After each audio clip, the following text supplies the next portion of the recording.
So again, welcome everybody. I'm excited to jump into tonight's chapter of the Refuge Recovery book. We are at the 7th factor of the Eightfold path to recovery. It is mindfulness. Mindfulness is key. I'm excited to talk to you about mindfulness tonight and to look at what the book says and have some discussion about it. But just remember that mindfulness comes in the context of the Buddha's teachings as the 7th factor after the explanation and the practice of the first noble truth. And here in Refuge Recovery, we practice the first noble truth both in reflection and meditation of turning towards the suffering in our life. And we also do a written inventory where we put it all down on paper and look at the suffering that addiction created in our lives and all of the other ways that we suffered that didn't have that much to do with addiction, and maybe how some of our addictions were in response to some of our suffering rather than the outcome. And the second noble truth, which is that the root experience of addiction is repetitive craving, and repetitive craving is universal, something that all living beings experience.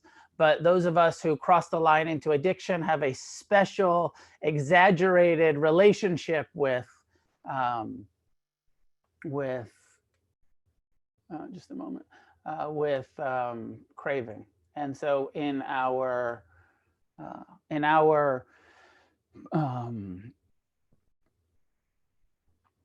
practice of refuge recovery, we have another in-depth inventory of looking at, can we identify some of the potential factors in our life that led to addictive craving, not just normal human craving, but that addictive, compulsive experience of craving that for us manifested as alcoholism, drug addiction, food addiction, money, people addiction, sex addiction, whatever manifestation.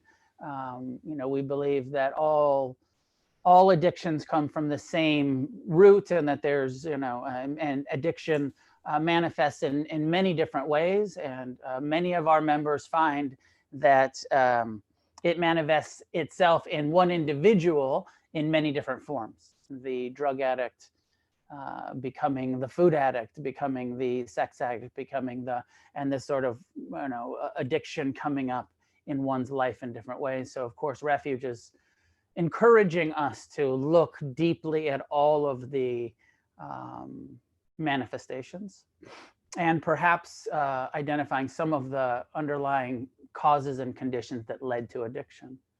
The third truth, which is the encouragement, is the kind of promise that recovery is possible, that we human beings have the power, we have the potential, we have the ability to recover in this lifetime through our own efforts, through putting in the energy, practicing the renunciation, taking refuge in the practices and the processes and the actions that will lead to our recovery, taking refuge in the Dharma, the path and the truth, and taking refuge in each other, in the Sangha, that very clearly what Buddhism offers, what Refuge Recovery offers, is a relational path to healing. Part of our healing is through our relationships with each other and mentoring each other and being mentored and coming to the meetings and showing up to what we call Sangha. And the fourth truth is the Eightfold Path itself, and we're here on the 7th factor. But just as a reminder, the first factor is understanding reality as it is. The second factor is developing, aligning our life with positive intentions. The third factor is participation in community and being more mindful and careful of our communication, how we communicate, speech. The fourth factor is about actions and how do we behave and what do we renounce. This is the 5 precepts, the action of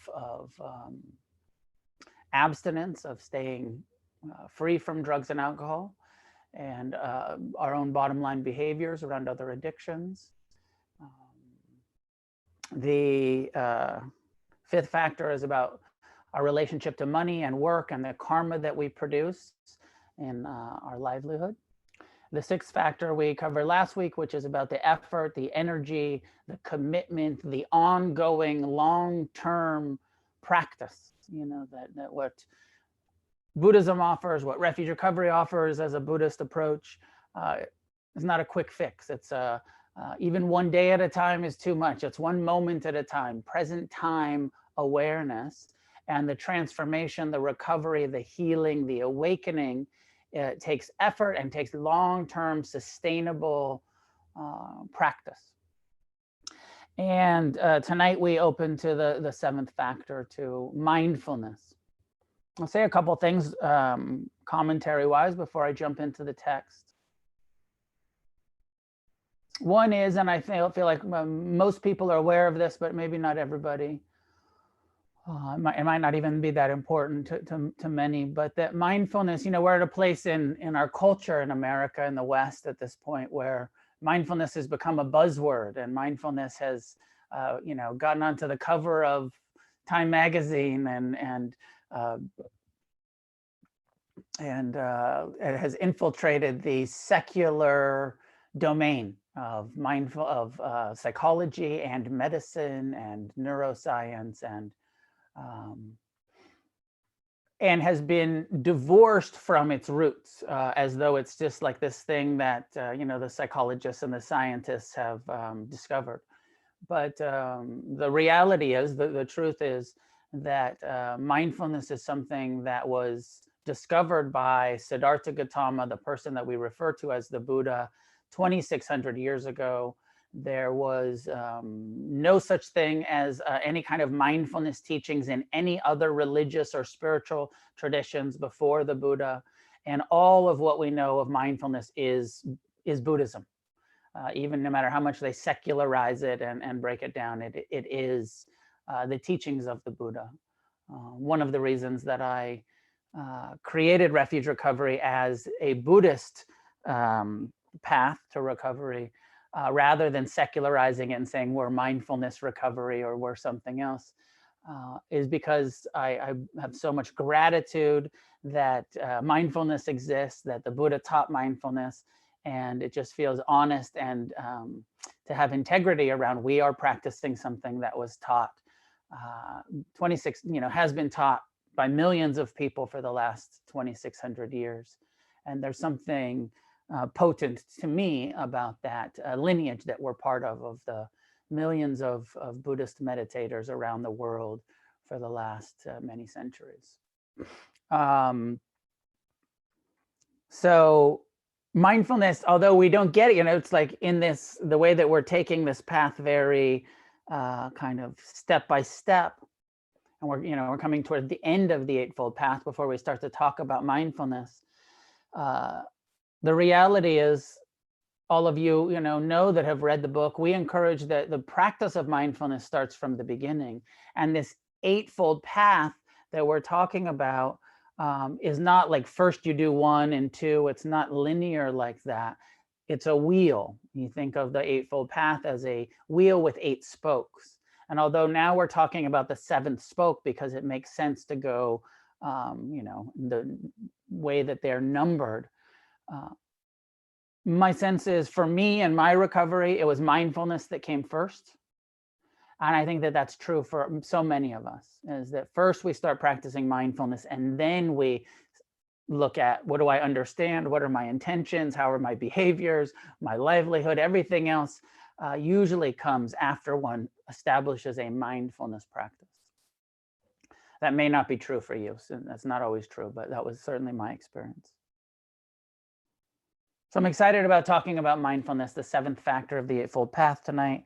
It starts on page 77 of the Refuge Recovery book. Chapter 11, Mindfulness Meditations. We develop wisdom through practicing formal mindfulness meditation. This leads to seeing clearly and healing the root causes and conditions that lead to the suffering of addiction. We practice present time awareness in all aspects of our lives. We take refuge in the present. Mindfulness or present time awareness is essential to finding our way on the Eightfold Path. In fact, all the other factors of the path depend on mindfulness of the present moment. Present time awareness is the experience of knowing what is happening as it happens. Our recovery depends on us being present in mind as well as in body. That is the only way to heal the wounds that led to our addictions and to change our relationship to craving and the repetitive habituations. Mindfulness is defined as non-judgmental, investigative, kind, and responsive awareness. This sort of awareness takes intentional training of the mind. Our attention is naturally scattered, the mind constantly swinging from present to future to past to fantasy. The Buddha referred to this tendency of our minds as the monkey mind. Even for those of us who know that present time awareness is the key to recovery, getting the attention to stay in the present is a difficult practice. We are trying to train the monkey to be mindful of the present time experiences of thoughts, feelings, sensations, and actions. We must vigilantly and continually redirect the attention to the here and now. The formal training of mindfulness takes place in sitting meditation through redirecting the attention or awareness to the breath, body, feeling tone, and process of mind, as well as the state of mind that has arisen. Yet life demands more than just paying attention during formal meditation periods. We must have the intention to be mindful and aware during all aspects of life.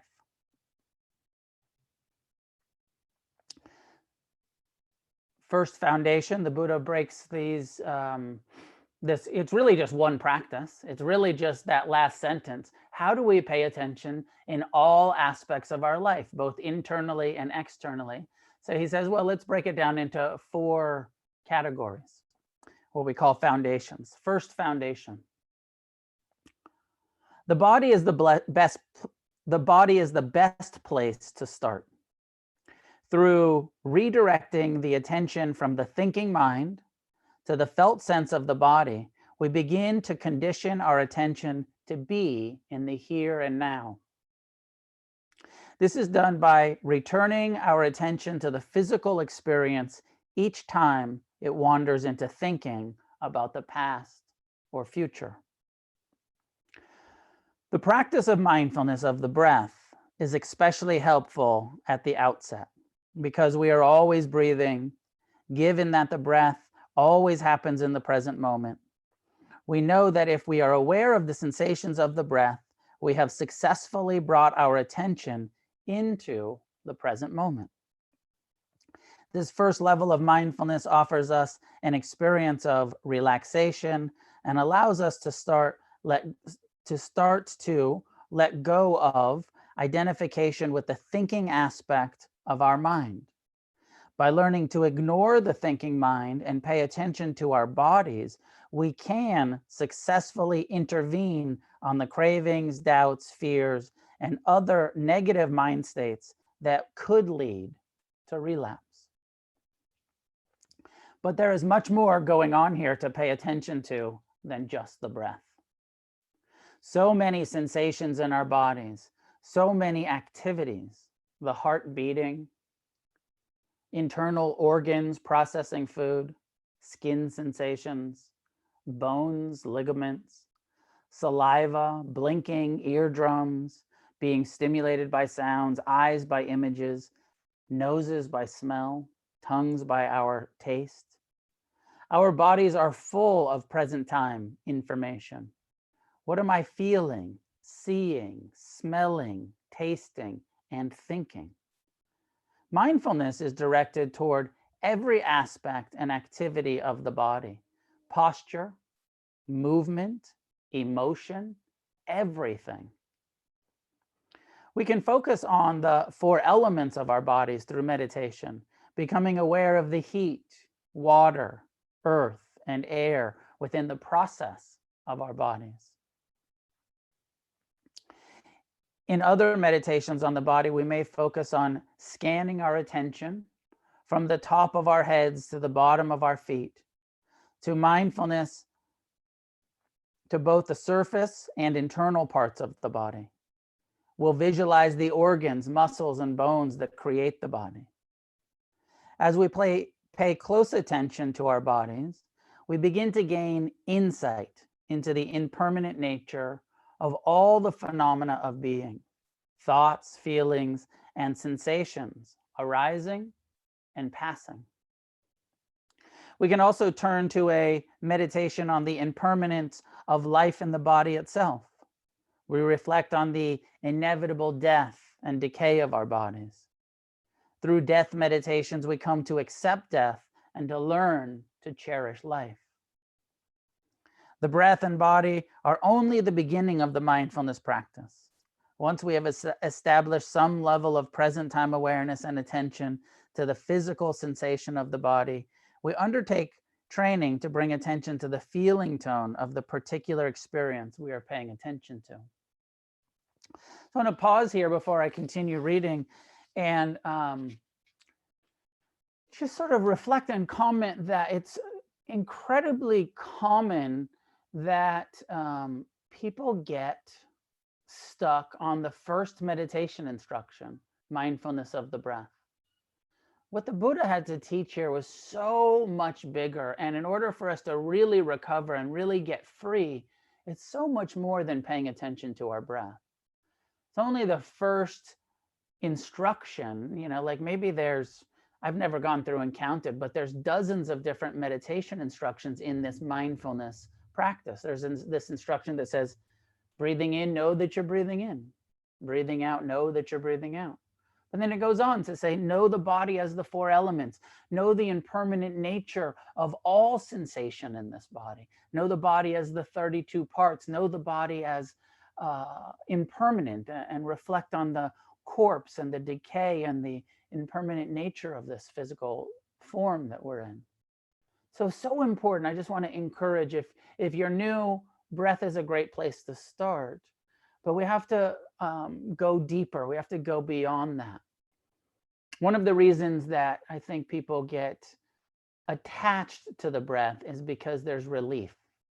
Just ignoring the mind and coming back to the breath. This was certainly my experience in early meditation. It was so much relief of finding out I could disengage from my thinking mind and bring my attention to the simple sensation of, am I breathing in or out? There's a relaxation that happens. There's a freedom from being identified with the judging mind or the fear or the craving or whatever's happening in the mind. So some of us get addicted to the breath meditation, and it's a limiting process. So important to really study this, understand that it's training wheels. And you don't want to be an adult meditator going down the street with your training wheels on.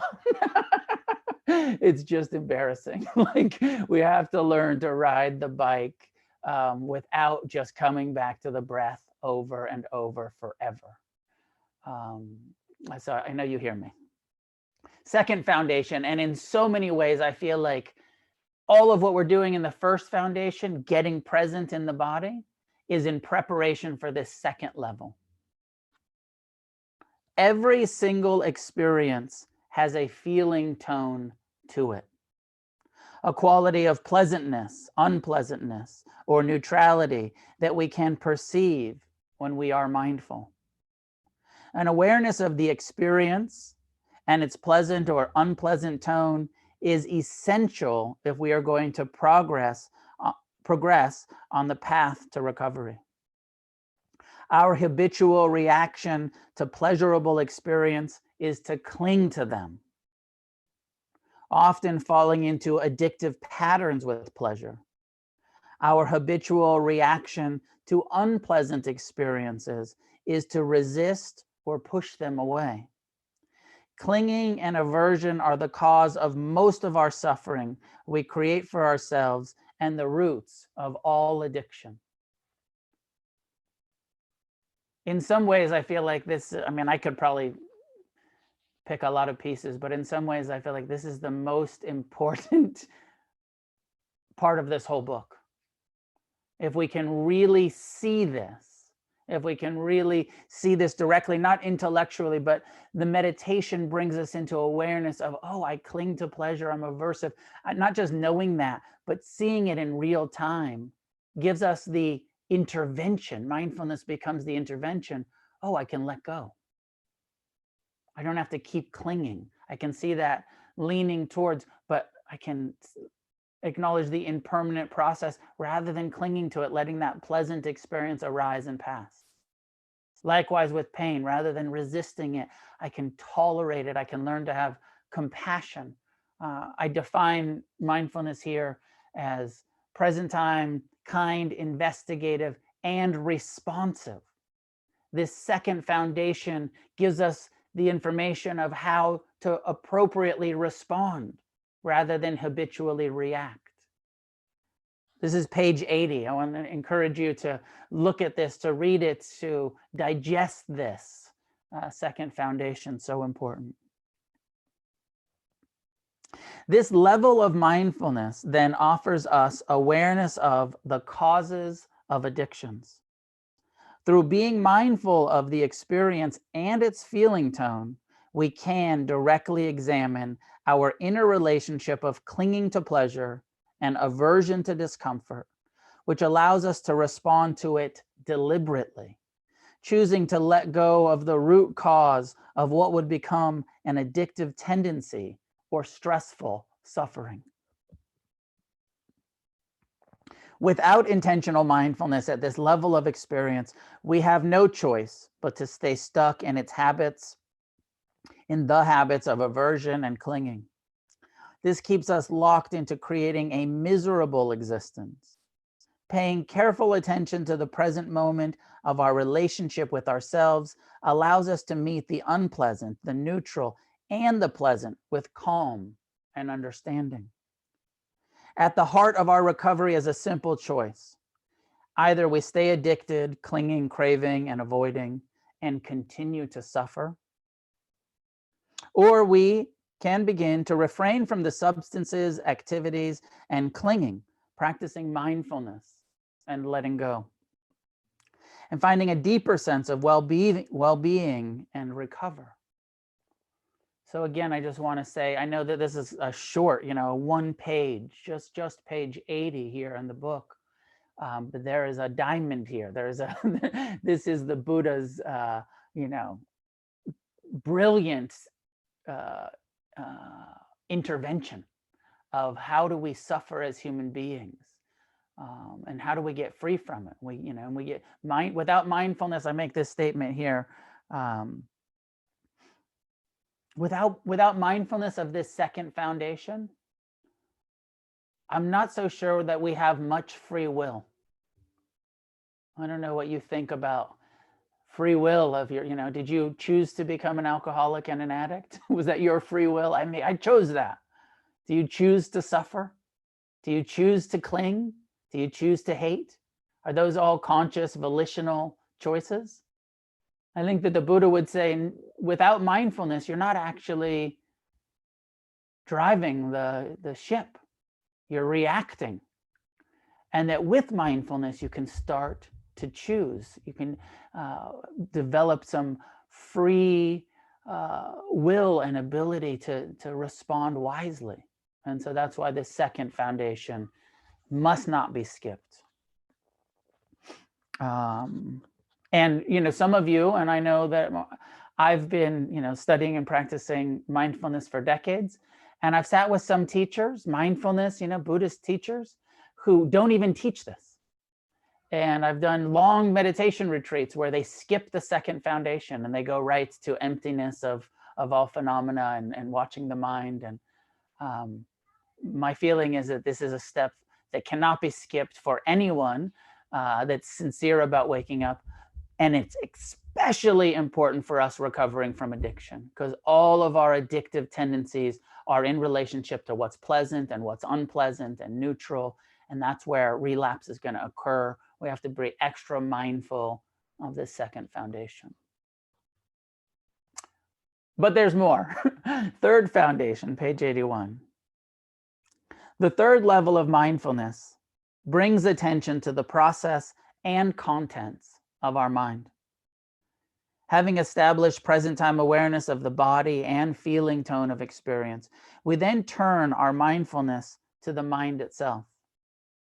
This is done through paying close attention to our states of mind as they arise, including all of the emotional experiences that are felt both mentally and physically. By paying close attention when the experiences of greed or anger are present, we begin to investigate what the state of mind feels like, where it arises from, where it goes, and how we relate to it. This takes a level of intentional non-reactivity. We receive with awareness the state of mind and know it through direct experience, yet we allow it to arise and pass without trying to get rid of it or hold on to it. Rather than reacting with our usual attachment or aversion, taking everything personally and feeling the need to do something about it, we relax into the experience, seeing it clearly and simply letting it be just as it is. This is important on two levels. First, we become intimate with our mind states and how they affect our mood and actions. Second, we begin to see more and more clearly that states of mind and emotions, like everything else, are impermanent. With mindfulness, we have the choice of responding with compassion to the pain of craving, anger, fear, and confusion. Without mindfulness, we are stuck in the reactive pattern and identification that will inevitably create more suffering and confusion. This is certainly a radical practice, turning the attention toward the mind. It feels like a form of internal dissonance. We are rebelling against our mind's long-held habits. We are practicing internal discernment about what thoughts are wise and worthy of attention, and what thoughts are unwise and deserving of dismissal. This is one of the highest forms of recovery and inner freedom. No longer slaves to the dictates of the addict mind. We gain the ability to choose for ourselves how we respond to thoughts, feelings, and sensations of being alive. When we break free from the conditioned identification with the mind, we open a door to relating to our minds rather than from them. Then when your mind encourages you to drink, use, or engage in any of your addictive behaviors, you can simply ignore it or respond directly to it by saying, "Nice try, mind. Thanks for sharing." So key, and again, I want to comment a little bit here. The second and third foundation, it's one of the reasons why I was, dissing the training wheels of just coming back to the breath, and people 10 years in and 20 years into their meditation practice continuing to ignore their minds all of the time, therefore never developing an intimacy with their mind, still taking it so personal, no matter how good they get at ignoring it. And so this is where the Buddha says, don't, start by ignoring your mind, break your addiction to the mind. But once you've established some mindfulness in the body, what's it feeling like? And then open to your mind. And what's your mind feeling like? Observe the impermanent, impersonal, unsatisfactory nature of thought, and that how some thought is volitional and some thought is non-volitional. And so important to do this second and third. Mindfulness starts with the body, expands to the feeling tones, asks us to observe and become to know one's own mind and how it works, both the content and the process. Nice try, mind. Thanks for sharing. Fourth foundation. The fourth level of mindfulness is paying attention to the truth of the present time experience. That is, paying attention to and knowing when suffering is present, when craving has arisen, and when contentment and peace are being experienced. So this is, again, commentary here. This is the first three noble truths. Mindfulness of suffering. Mindfulness of the cause of suffering. Mindfulness of the cessation when there's no suffering, turning our attention towards, this is contentment, feels like this. This level of mindfulness extends to all of the experiences we have, including the awareness of the arising and passing of the five hindrances, of craving for pleasure, aversion to pain, restlessness, sloth, doubt. The six senses of hearing, seeing, smelling, tasting, thinking, and feeling.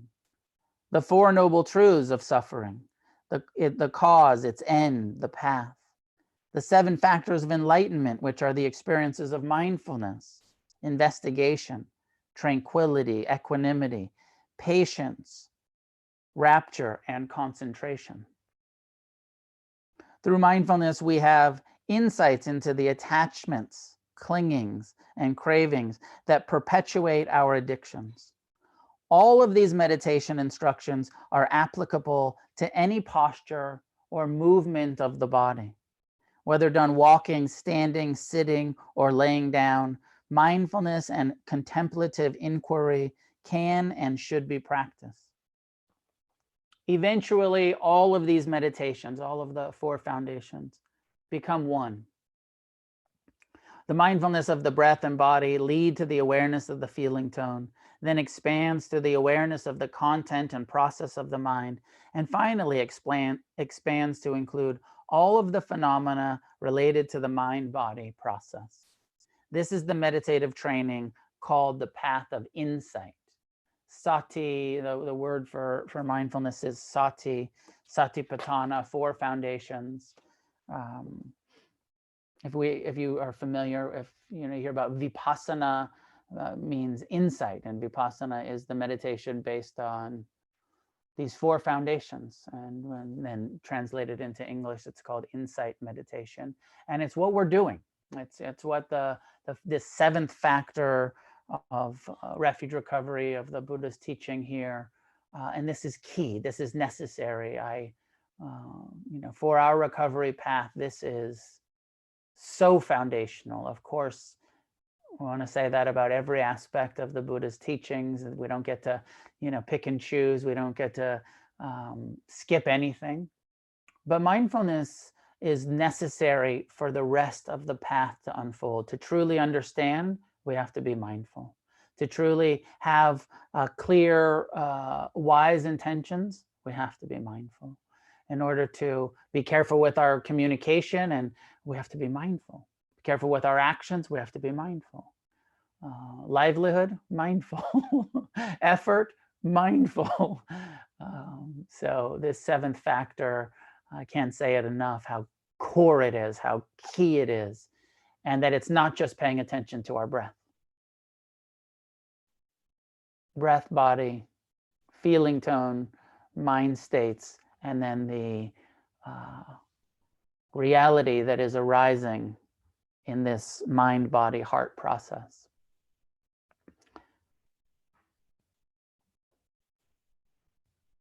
So when you look at this, and I skipped in the book where it says, okay, there's this meditation, But there's several meditations for the first foundation. There's the breath and body, there's the scanning meditation, there's the meditating on the 4 elements, there's the meditating on the death and the corpses. There's the second foundation of turning towards the feeling tone. There's the third foundation. In that fourth foundation, you can be mindful of the 7 factors of awakening, on the 5 hindrances, on the 4 noble truths, on the 6 sense doors. So there's, on some level it's one meditation, but really there's a whole bunch of foundational practices to develop here before it becomes seamless. Maybe there's an analogy about like learning an instrument, and you need to learn your chords and your progressions before you just start playing some freestyle rock and roll. You got to learn the basics.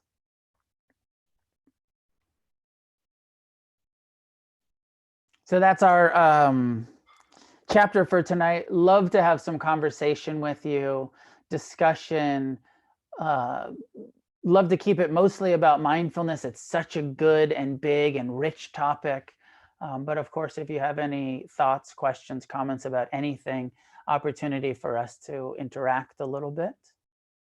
What are your thoughts? I have questions. Yes, jump in.